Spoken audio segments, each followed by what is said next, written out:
gypsy moon, I wandered near and far, looking for the mystery beneath the northern star, looking for the pot of gold at the rainbow's end, hoping that I find it soon beneath the gypsy moon. Hi, welcome to my guest on this rainy day here in Upton. We're welcoming Brad Kane. And Brad is, well, I would say he's the new editor over at the Worcester Business Journal. He's been there since 2015. And for those of you who haven't read it, it's awesome. I get it every week. Brad, welcome. Thank you. I saw, when I read it, and I opened the front cover, which is now, it's changed its format, right? Yeah, for about a year and a half. Actually, no. Has it been a year and a half? It's about 6 months. About 6 months. Whose idea? I love it. Whose idea was that? It was kind of a combination of things. Me and the art director, Mitchell Hayes. He, when I came on board, he'd been looking to do a redesign, and then I think me coming on board was sort of the catalyst of we wanted to make all these changes. So. I don't know how to say, but it makes the interest pop a lot more, I think. Yeah, we wanted to go with a much more visual kind of storytelling, which is kind of the way you would digest a print publication now, as opposed to, say, online. I like the way you feature so many different people on it, too. And then in the articles, so that the people opening it know right off the bat where they're going, if they're looking for something in particular. When did the Worcester Business Journal, when was it founded? Do you know? Oh, well, it started off as Worcester Business, and it was a magazine. I believe it was 1984? It was sometime in the mid-'80s. So. 1984? I hadn't heard of it. I'm going to sound funny here, but I hadn't heard of it till about 5-6 years ago. I was featured in the 10 Things I Know column. Oh, sure. I loved that column. Whose idea was that originally? That was well before my time. I think everyone just loved it so much that, each successive editor just kept it going. Why does it go backwards down for 10 down to 1? I just want it to be as like a countdown if you're keep you think engaged through all 10 items. I do have a fair number of people that submit for that column that'll do it 1 through 10, so I have to reorder. So you can change it? I usually reorder it just to keep the format the same. Okay, 'cause I had a little problem thinking, all right, if 10 is maybe the least important, should I go with that first? I've spent a lot of time thinking about how to go backwards. It really had me thinking. We just found out that, well, I was raised in Wilbraham, and you live there now. Yes, I moved there about a year and a half ago as well. Right, practically in the same neighborhood where I grew up. You said you were from Ohio. Yes, I was born in Ohio. I went to Ohio State for school. I was actually raised in Michigan a little bit, too. So. Yeah. What did you major in at Ohio State? In journalism. In journalism. All 4 years, you stuck it out? No, actually, I started off undecided and kind of... First, I thought I was going to go into psychology, and then, as I was taking various things, I was really attracted to journalism. I think my first class I really loved. So you went the whole 4 years? Yeah, I went the whole 4 years. All right. Now, when you got out, were you still in Ohio? Yep. My first job was actually in Sandusky, Ohio, which is... Sandusky, Ohio? Yep, it's on Lake Erie, and if you're actually from anywhere, like kind of mid-Pennsylvania through Iowa, you would have heard of Sandusky, because there's a big amusement park there. I think of that guy that got arrested. Sandusky, wasn't he? What football team? Well, that was Penn State. Yeah, okay. And Jerry Sandusky, which is obviously kind of a very unfortunate thing. Yeah. And I actually get that sometimes. Sandusky, there's Sandusky River, there's a Sandusky Bay, there's Sandusky County, and then there's the Sandusky City. And it's all named after a Native American tribe from hundreds of years ago. Was it named? The tribe was actually called Sandusky? I believe so. I wouldn't quote me on that specifically. But it sounds. That's how I know where the name came from, I think. I've never heard a tribe sound so Americanized. That's pretty cool. I'm guessing that was sort of the English pronunciation of whatever the actual tribe's name was. Yeah, maybe they Americanized it somehow, or Englishized it, however you put it. When you moved from Ohio, did you come right here to this area? Actually, no. I moved to Florida. That was in 2005. Yeah. Was working for the Naples Daily News for about 3 years. The Naples, what was it? The Daily Newspaper. The Naples Daily News. Yeah. I wonder if when were you there? From 05 to 08. 05 to 08. Well, she might have. She lived in Boca and then she lived in Delray. Okay. Would she have read it? Probably not. That's on the east coast of Florida, so this was the west coast. So you were a journalist at that time? Yep. journal. Any particular topics you were into, or? Like I did in Sandusky, I covered a lot of local government. Yeah. So there's a town halfway between Naples and Fort Myers called Bonita Springs that had just incorporated, and I was sort of covering the growth of that town. And you were covering the growth of that. Yeah. So then from Florida, is that when you came up here? Yes, and then I came to actually write for the Boston Globe. You were at the Globe. Yeah, oddly enough, I was on vacation with my wife. We'd only been married about 6 months, so we came to Boston for a vacation because we like to vacation where it's cooler. And kind of on a lark, I wrote the recruiter for the Boston Globe, and I sent her some of my stuff, and she asked me to come in. Yeah. And they offered me a correspondence position, which is a freelance writing. Do you like freelancing? I liked it a lot when I was doing it for the Globe. However, it's really unstable. Because 1 week you'll have a lot of assignments and a lot of stories, and then kind of the next 2-3 weeks. How do they pay a freelancer? It's not salary, is it? Yeah, it's by the story. By the story. Yeah. So, is it kind of up to the freelancer how many stories they get in?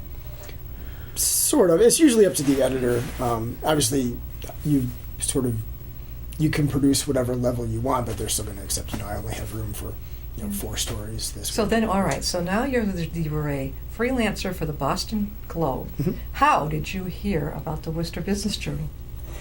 Well, so I was freelancing for the Globe in 2008, 2009, and then that was when the New York Times Company owned them. That was when they were threatening to close it. Yeah. So as part of sort of the considerations to keep it open, they had lowered their freelance budget. So then I started looking for a full-time job.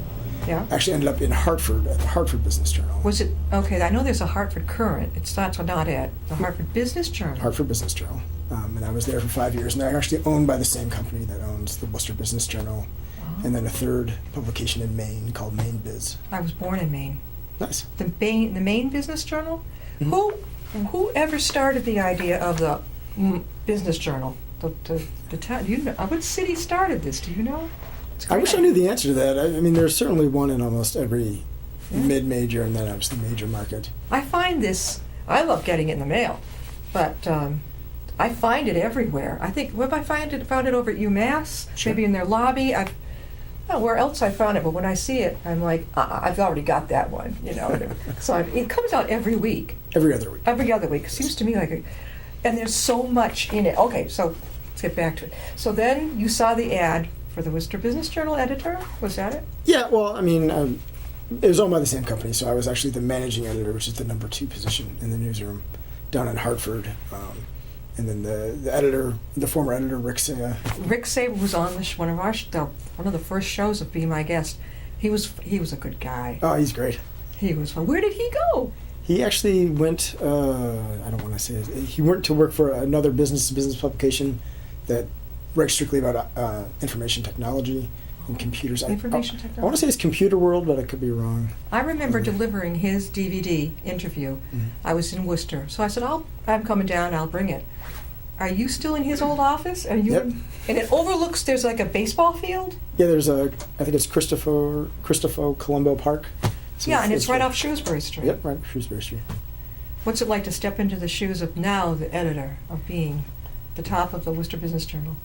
It was actually a lot of fun. I mean, yeah, that's the main thing, the fun part, right? I've loved sort of every second of it. It was very, kind of an odd transition. I wouldn't say it was odd, but so when I was managing editor down in Hartford, I worked really closely with the editor, but ultimately, like any sort of decisions made about content or sort of layout, that kind of things fell to him. Yeah. So then I was editor at WBJ for about 3 days. Yeah. And I was like, I got to make up all these things I want to change. And then I realized I didn't have to lobby anyone, then I should just go ahead. You could just go ahead and do it. And that's kind of... So you don't have to sit down, if you want to make changes in the Worcester Business Journal, you don't have to sit down with like Congress and the Senate to get this passed, right? No. I mean, I'm certainly, I work closely with the publisher, Peter Stanton. Yeah. He oversees the whole thing. And he actually is the CEO of the company that owns all 3 pubs.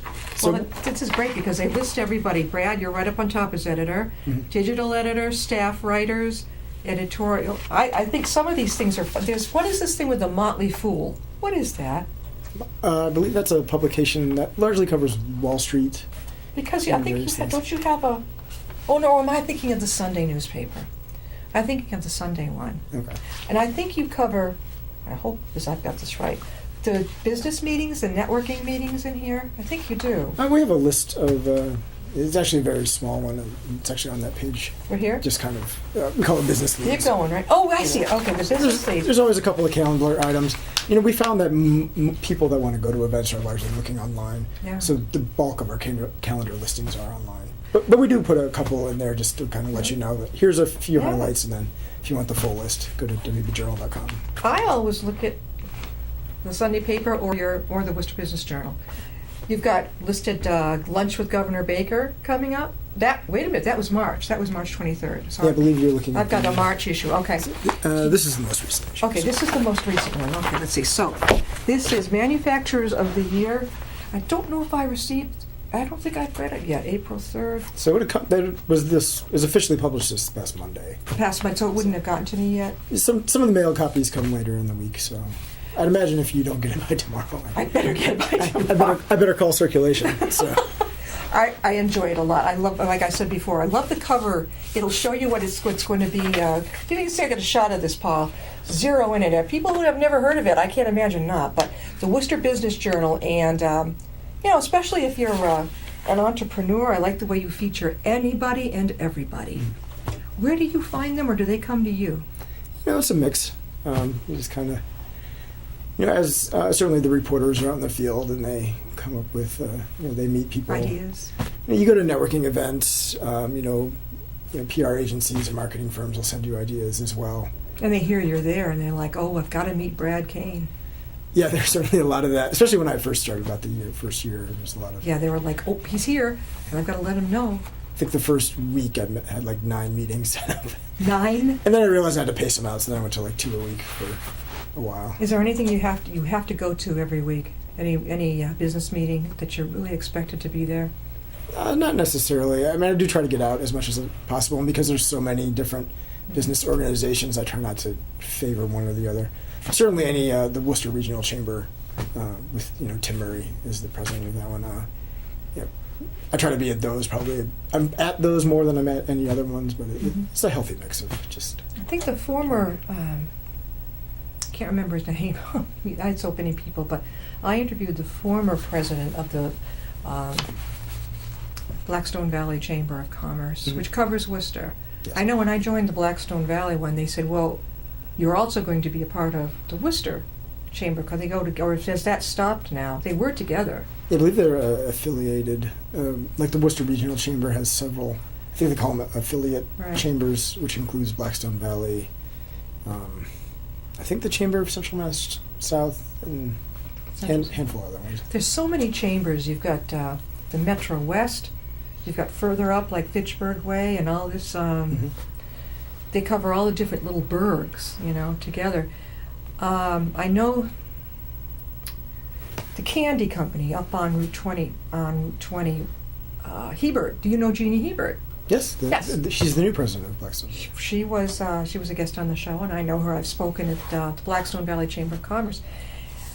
She was actually one of our power players last year. She was one of the 25. We do a feature at the end of every year called WBJ Power Players, which is sort of people that had a large influence in the last year in the region. And Jeannie was. How many people, I know UMass gets this, how many distributions do you have? So we mail 9,000 copies. Our readership is roughly, we find that about 2.5 to 3 people read every issue, so figure about 25,000 people. That's a lot. Will read each issue. That's the print edition, and then online. I think when I last checked, they had about 40,000 users in any given month, unique users. And what stores? Like I get mine, because I have a business type of thing, but it's only $2 for like a ton of information. What stores? I don't know if I've ever seen it at CVS or at. No, we don't do any sort of newsstand distribution. Yeah. I'd have to ask our audience about it first, and for the exact reasons why I know there's some the way you mail it, because I think if it's a publication like the Worcester Telegram, I think you have to pay like a different. 9,000 people that's a lot of distribution. Yeah, especially for a targeted audience publication, because we're not trying to be, a mass media with just adding up the circulation numbers. We want to hit the right people. Let's see, you got into the job. What were the hours like compared to being a freelancer? Well, so when you're a freelancer, you just kind of Do it yourself. you make your hours, and I worked largely from home. I did cover a couple communities around Boston, Yeah. so I was always driving here and there. So you're sort of always on, but you're always at home pretty much. Yeah. But no, this job is You're right there. you're right there, and You're right. But you're neat. A good thing being located on Shrewsbury Street, you've got a ton of restaurants down there. yes, You could have some business lunches that last for a couple hours down there. I know there's a lot of business meetings. I don't know if it's the Worcester, not Chamber of Commerce. I don't know what it is. It meets at Chop House, something down there. One, or I don't know what it is, but it meets Mhm. down on the one on Shrewsbury Street. Sure. One of the biggest. I don't know. That BNI is all over the place. The business networking. oh yeah, What is the Inc? Business Networking Inc. Is it? yeah, I think that sounds right. They're everywhere. I mean, they meet over at Tatnuck and Westboro. Mhm. They're all over the lot. That's great, but I'd like to see a few more independent, the business clubs, networks coming up. Sure. Not where you have to fork out over $200 to join. If you get a lot of entrepreneurs, I'm Yeah. serious, they're coming in, they're going to go, what? I remember I attended one BNI, and they were great. I'm like, they hit me with what it would be to join for the year, and I'm thinking, you can't be serious. I'm like, I wanted to say I didn't. Where does the money go? Because a lot of groups, Right. they rent a room, like maybe to have their lunch meeting at a restaurant, this Mhm. type of thing. I guess I can see, but whose idea was it? Now you said, was it the digital artist's idea to bring it full to color and the different pictures on the cover? It was somewhere between the art director. I don't remember his official title. It's Mitchell Hayes. There you go. I work really closely with him. I don't know his title. I've got it. Let me see. Associate art director. Yeah, associate art director, right. Michael Haynes. Mitchell Haynes? Mitchell Hayes. Mitchell Haynes. So he, myself, and then Peter Stan, the publisher. When we decided we wanted to do a redesign, we took a lot of other publications that we liked, And you looked at them and got the ideas. yeah. Which one? I don't remember who finally brought up the idea of an image-only cover as opposed to Yeah. like a tabloid newspaper where you actually start the I arts. love the way. I have forgotten now. I'm so taken. I have forgotten the way it looked when I originally got it. What was the original? It definitely wasn't like this.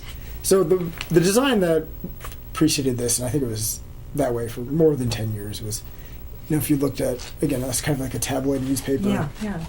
Where the stories actually start on the cover and you start reading 2 or 3 main stories, Yeah. and then they jump to page 10 or something. We were trying to avoid having those large jumps and sort of featuring just one big article. We wanted you to read the whole thing. Well, you want it. The thing is, as I said before, you're inclusive. It could be a little small business owner who's starting out. It could be the CEO of one of the regular big ones in the Worcester area. And we're talking with Brad Kane, and he's the editor of the Worcester Business Journal. Maybe some of you get it in the mail. Some of you maybe pick it up somewhere. You have, in this issue, that's where I had spotted you. I know that he was in there too. Yes. Yeah. Colleges, the recent one is colleges are businesses too. Yes. Tell us, I haven't read it yet. Tell us what that was about. So it's sort of this concept that I guess all business journals have, where you're covering all sort of organizations that bring in revenue as businesses. I mean, obviously, if there's something's a nonprofit, which technically colleges are, and then obviously social services nonprofits. But ultimately, they, in order to survive as organizations, they need to bring in revenue. They have to keep expenses, and over long term, make sure their expenses are lower than that revenue, and then they have a positive margin. That's sort of what keeps them going over the long term. So this one, because we have a couple of features on colleges in there, the idea that local colleges are making all these changes because their customers, which is bringing in students, there's actually a smaller pool of students to draw from. So they're starting to see fewer applications, which could lead to lower enrollment. And then if they're low enrollment, you have less tuition coming in, and for any business, as it were, once your revenues start dropping, you have to make. A lot of parents, they expenses. look at the tuition. I don't know what we would have done. My son hasn't decided yet. He wants to go.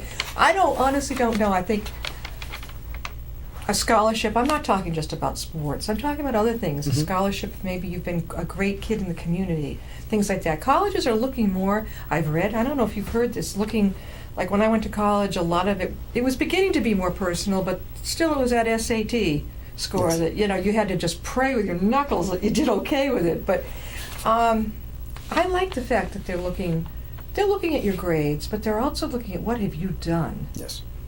Have you heard a lot about that?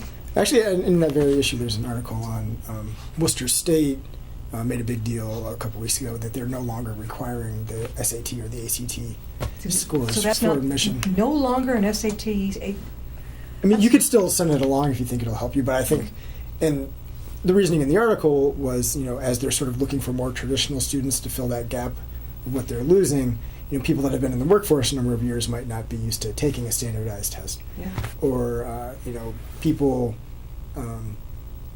maybe in a minority community or have cultural differences that, that the standardized tests have largely negatively impacted them. They've had a hard time taking them. Right. That, you want to look at sort of a more holistic approach Mhm. when looking at the applicants Love and it. not just looking at just, one Well, test. yeah, they say, I think, something, I think I did get this, because now that you mention it, they were talking about that they'll look at the grades, Yes. it's grades, but just like you said, there's more of a holistic approach.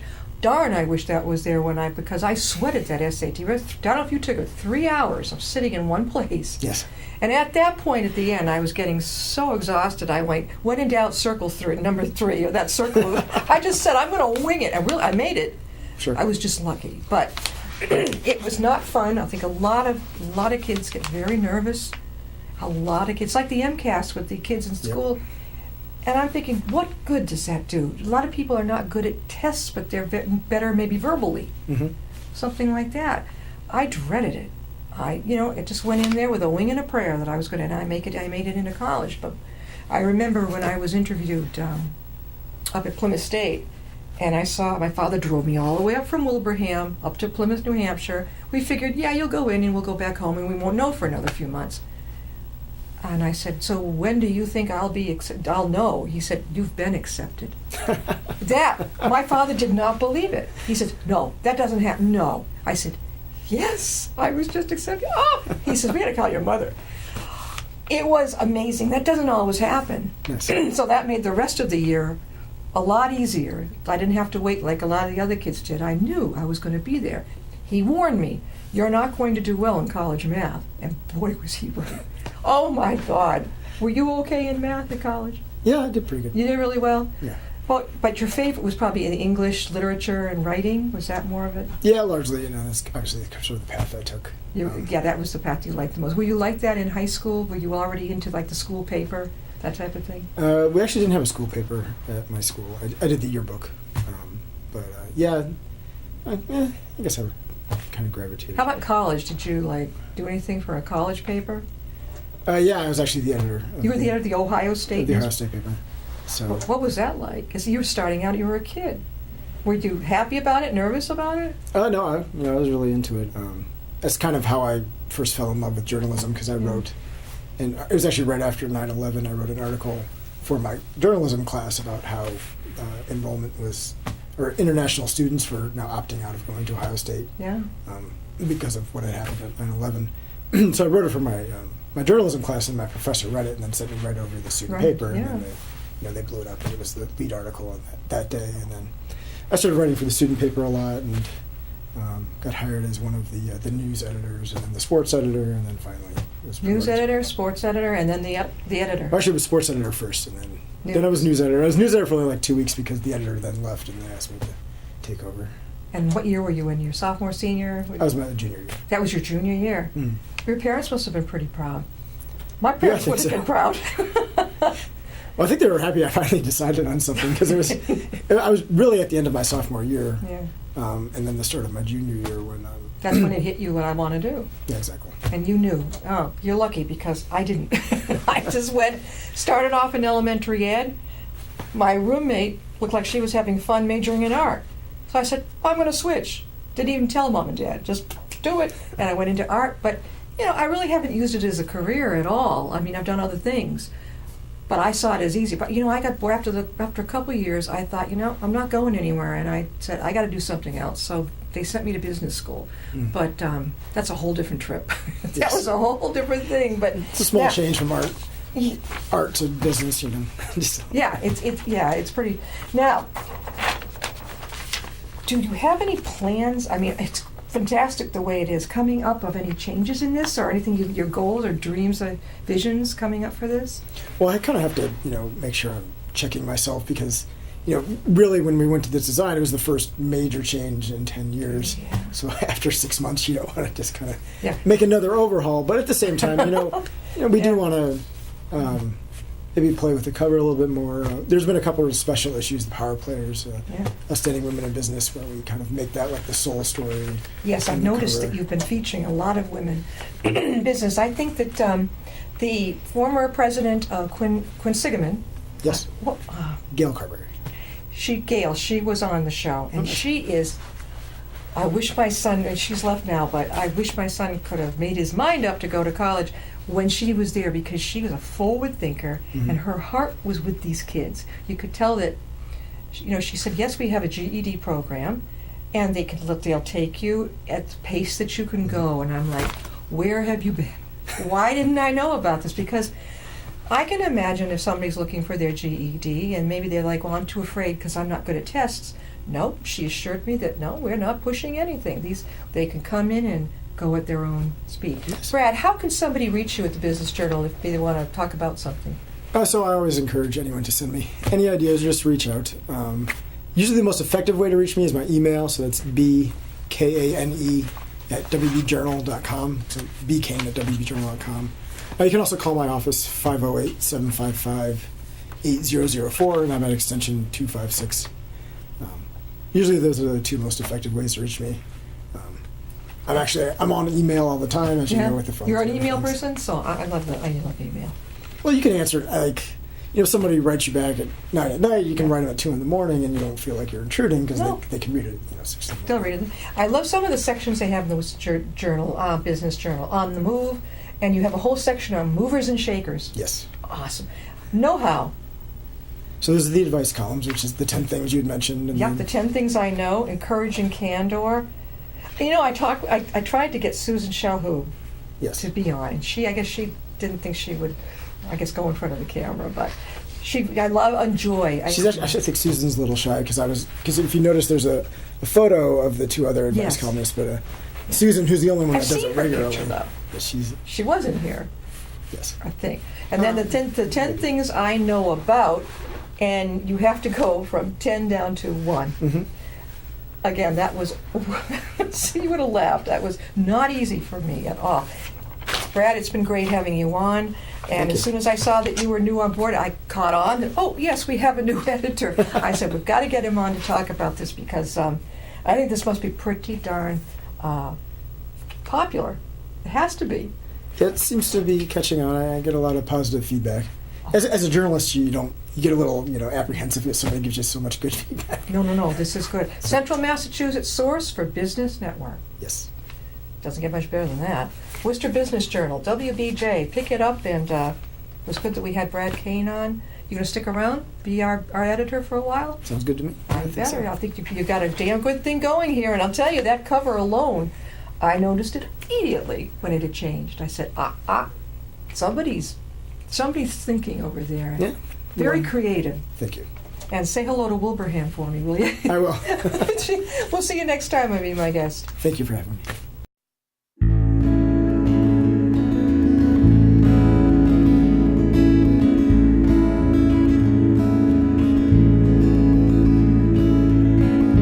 Riding on a shooting star, heading out toward a dream. Tomorrow's even closer than it seems.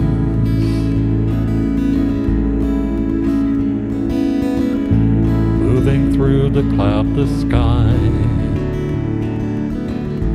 heading out toward the moon.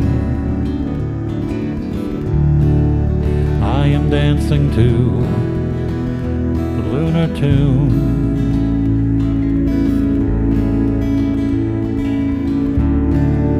Life goes by so quickly, just slips away, but tomorrow brings a brighter day.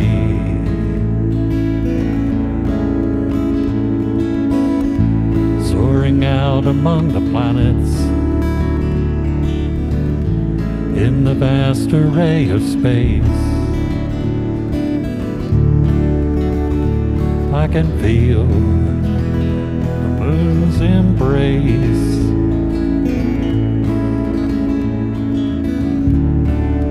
Life goes by so quickly, time just slips away,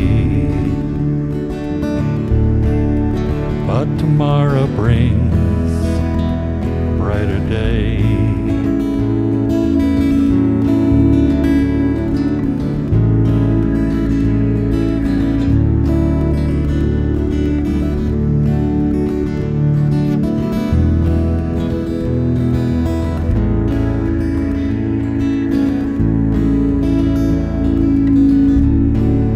Life goes by so quickly, time just slips away,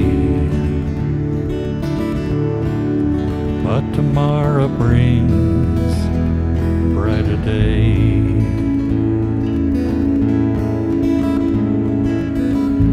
Riding on a shooting star, heading out toward a dream. Tomorrow's even closer than it seems.